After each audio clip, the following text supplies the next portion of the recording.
So far for the Switch 2, I've been considered Mr. Negative Nancy. It seems like there's not too much on the Switch 2 that I've come to really praise or like, and you guys are not afraid to let me know that. For many people, I've been labeled as a grifter just because I have not been a big fan of the games that come out for Switch 2 so far. And so far, the only games that I've truly enjoyed is Donkey Kong Bonanza and Pokemon Pokopia. That's not to say I didn't like games like Mario Tennis Fever, which I thought was pretty good, or Mario Kart World, or even Kirby Air Riders. They just didn't really have significant while and even after I played them, and I didn't have any expectation with Yoshi and the Mysterious Book. In fact, I really was not looking forward to this game at all. All the previews made it seem like it was a game specifically for little tiny children, and I just could not care less. So for a game that wasn't even on my radar, how did I feel about it once I played it? Well, you guys have seen tons of my videos and probably lots of my tweets if you follow me on Twitter, that I absolutely love Yoshi in the Mysterious Book.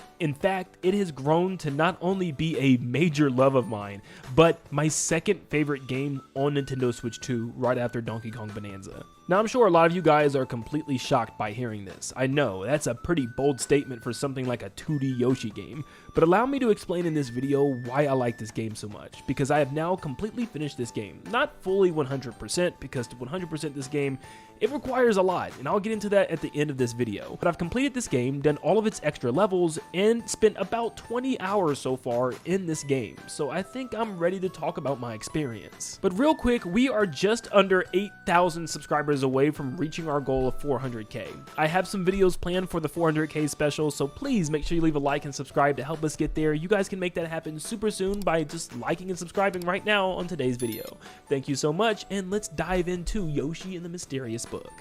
Now, this video will not be a complete review talking about every small detail, but kind of my overall experience and some of the levels and some of the gimmicks that it offers. I'll also post a spoiler warning before getting to the very end, so just look out for that when we get there. But let's jump into it. Yoshi and the Mysterious Book, the best way I can describe this is literally just like the achievement video game. If you've ever wanted Nintendo to have achievements, play Yoshi and the Mysterious Book, because everything about this game is based on that concept. You're going through levels, not completing them by just getting to the end as fast as possible like in 2D Mario, but instead, you're exploring the stage, every nook and cranny, vertically, horizontally, up, down, left, right, everywhere you can go. Underground, underwater, up in the trees, up in the sky. There's so many things to find and so many things to do. Every stage has a set dedicated goal to complete, but you can absolutely ignore those goals, or even after you complete them, continue in the level to find all the other small missions. And that's where you're going to get your main meat and potatoes with this game. Every stage has a certain amount of smiley flowers, I think normally around 3 to 5, but on top of that, every stage has around 30 to 40 missions to complete.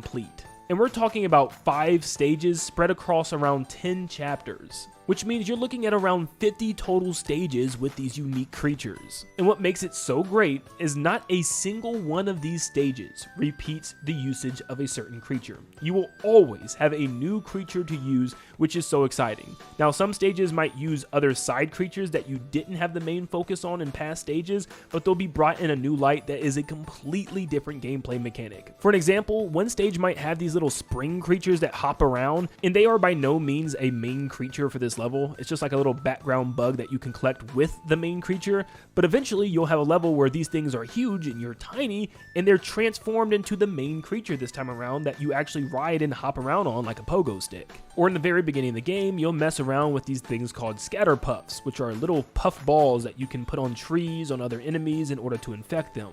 And then later on, you'll get to a giant world where now the scatter puffs are giant, and it completely changes how they're used. Instead of moving them around, they kind of move you around. You can attach to them and jump off and push them into things, which made it feeling like a completely different level than the first time. And this is only a handful of times you'll experience something like this. Everything else is a completely unique creature. And these creatures single-handedly make the gameplay. Think of the creatures almost like wonder effects from Super Mario Wonder, but I actually like these way better because it's not a quick 30 seconds to a minute long wonder effect that's over before you know it, making the level bland again once it's over, but the level stays exciting because you're working with that specific creature for the entirety of that level. And man, these creatures can completely change how a level is played. I mean, every single level feels like a completely new experience. Here are just some of the ones that I really enjoyed. take this underground dog seal thing that's able to chew all types of enemies and blast out of the sand into other pockets of sand, and you can pretty much just drag him all around underneath the ground. Or this creature where you can go around the entire stage and use it as a water gun in order to spray bushes or knock out enemies. There's even a creature whose whole premise is to mate with other creatures in order to make wacky versions of the same creature. If I sat here and listed off every single creature and level that I really enjoyed, this video would not end because there's just too many. Some of the level design and set pieces are so beautiful, like one where it puts you in the inside of a giant lungfish. We've been here before. So not only is every single stage, for the most part, a delight to play, but it's also a beautiful feast for the eyes. But I can't say necessarily the same thing for the ears. The music isn't bad or anything, it's just not very memorable. Unfortunately, Nintendo didn't bring back Tomoya Tomito, the one that composed Epic Yarn soundtrack, Yoshi Woolly World, and even Wario Land Shake It, which are some of the best soundtracks Nintendo has ever had. And throughout my entire course of the game, there was only about 1 or 2 pieces of music that I caught myself really enjoying, including this one that I'm playing now.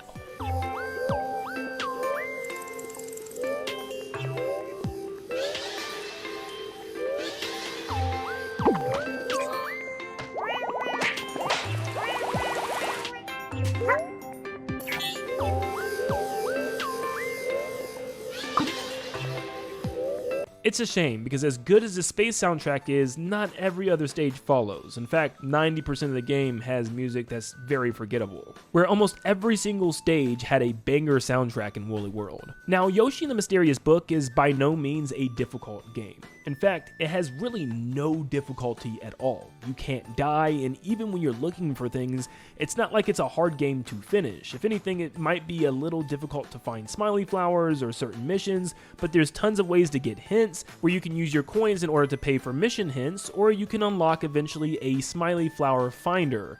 Say that 10 times fast. Now, back to these missions. These missions can be unlocked by doing literally anything.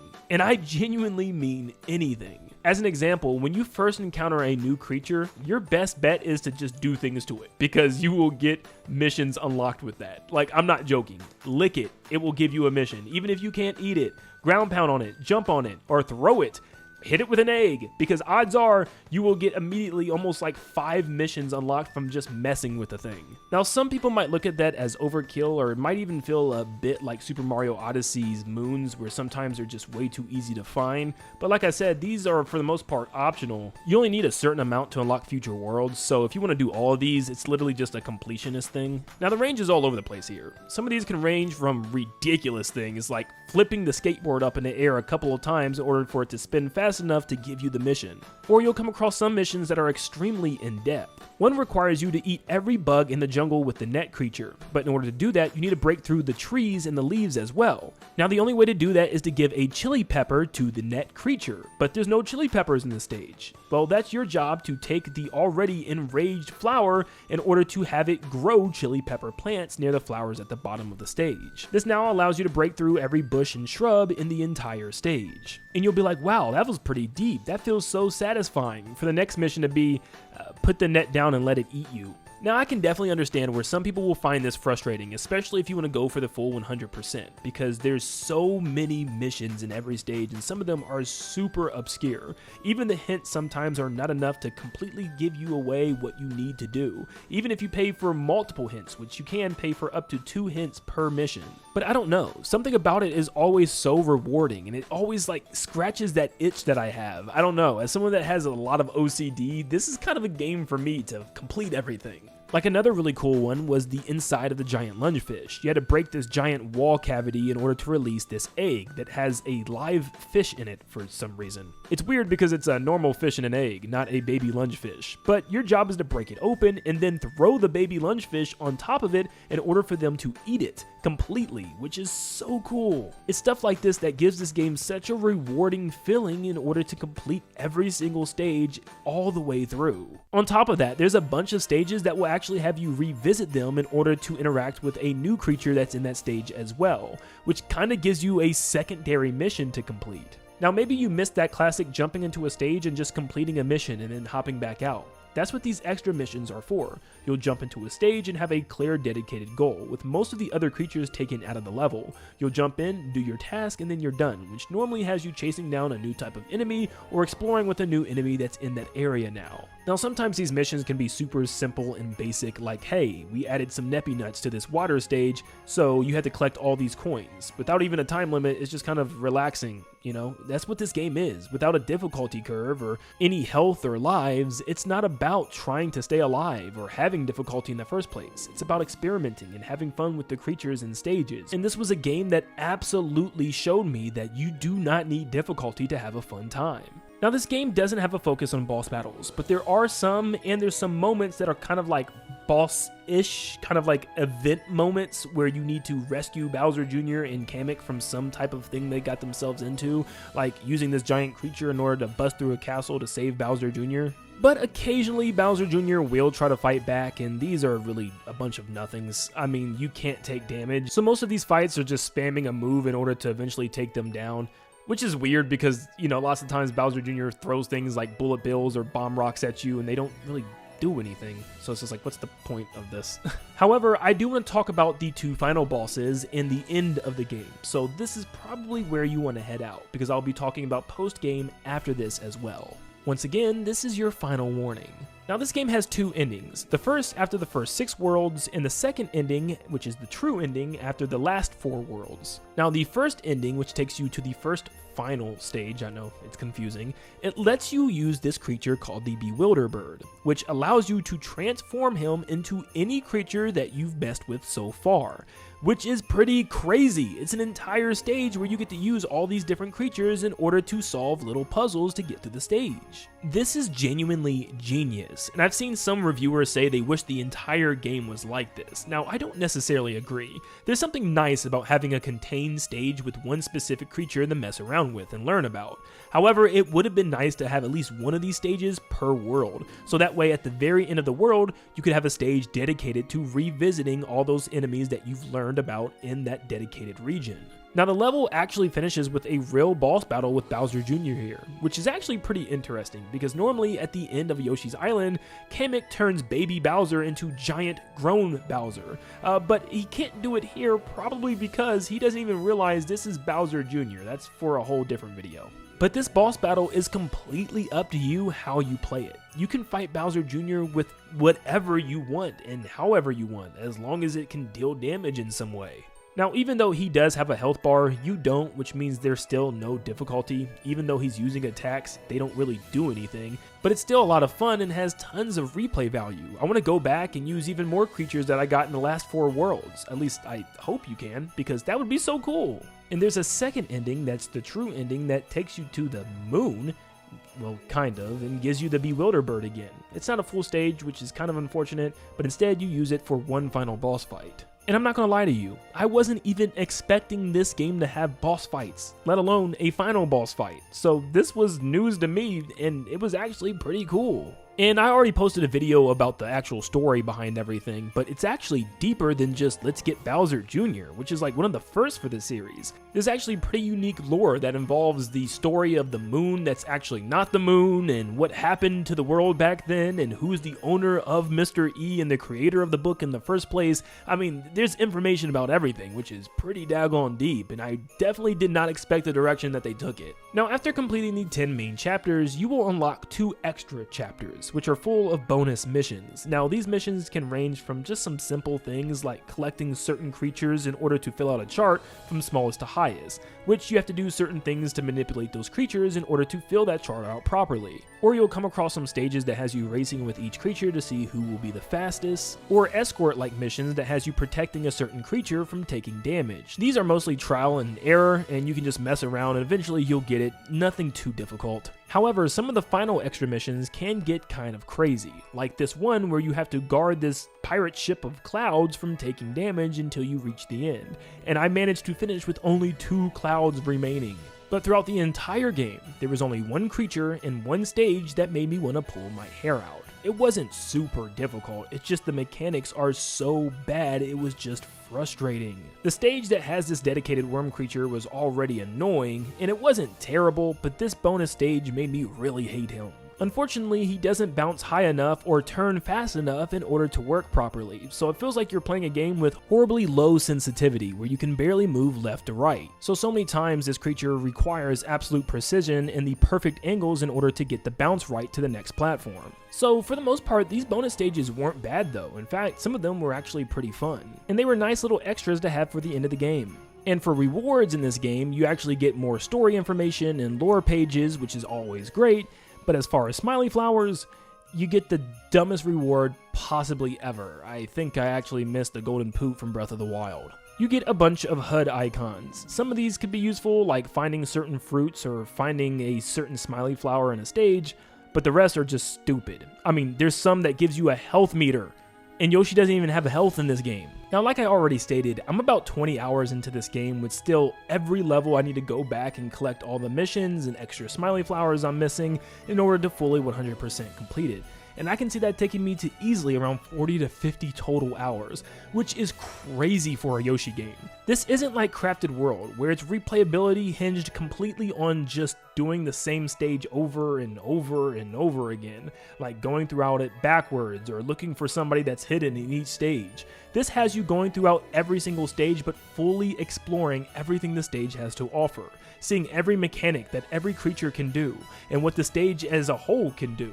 There are so many moments where I figured out what I needed to do for a stage or for a mission, and I just smiled because it was so unique and it was so rewarding to see that mission pop up. I have not for 1 second found myself bored with this game yet. Even going back and doing what might be somewhat of a tedious task to 100% this game, I'm still having an absolute blast. Not only is this my second favorite Switch 2 game right now, but dare I say, this is genuinely my favorite 2D game I've played in recent years. I'm not saying Donkey Kong Country levels, but am I crazy for saying this might be better than any 2D Mario game I've ever played?